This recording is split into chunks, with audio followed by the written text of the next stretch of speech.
কিরকম আছো তোমরা?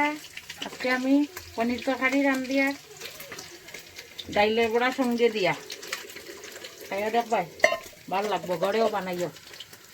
আদা বাটা, জিরা, হলুদ সব দিছি, কেন মশলা মিক্স করে লেছি একসাথে। তাই পনিরটা ফ্রাই হয়ে গেছে।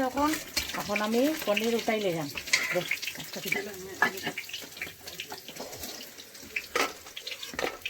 ডাইলের বড়াটাও সেম করিয়া রাখছি ওরকম, খালি গরম করিয়া তেলটা ওইভাবে নিগড়াইবার 2 সেকেন্ড রাখি দিলে তেল সরি যায়।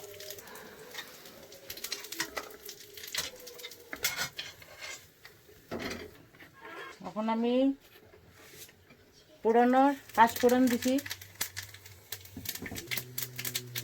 তেজপাতা দিলাম 2টা, মেথি ফোড়ন দিয়া জিরা সম্বাস দিলাম, বালা করে নাড়াচাড়া করিয়া দিলাম, কাঁচা গন্ধ যাতে থাকে না। হলুদ কম খাই, তোমরা যতটুকু খাও ততটুকু দিতে পারো।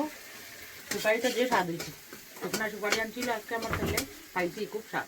এখানে 2-3 বছর ধরে আমি শুকনা সুপারি খাই না, তখন আজকে খাইছি, ভালো লাগছে। স্বাদ অনুযায়ী লবণ, কেউ বেশি খায় কেউ কম খায়।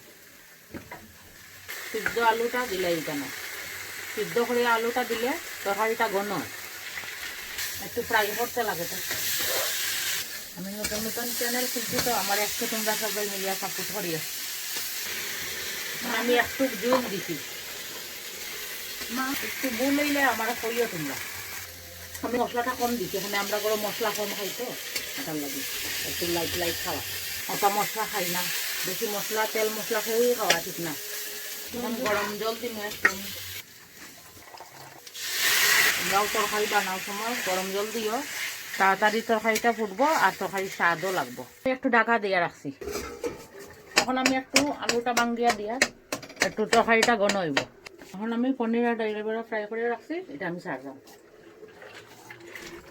তরকারিটা এখন আবার ঢাকা দিই। আমার তরকারি প্রায় হয়ে গেছে, আমি একটু খুলিয়া দেখবো।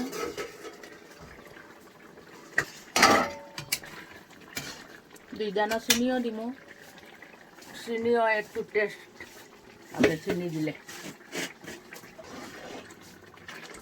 এখন আমার তরকারি রেডি হয়ে গেছে, গরম মশলা দিয়া নামাই দিব।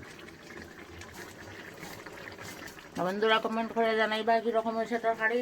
যদি ভুল চুক হয় তোমরা আমার কইও। আমি ঢাকা দিলাম, কেন আমি এখন গ্যাস অফ করে দিব।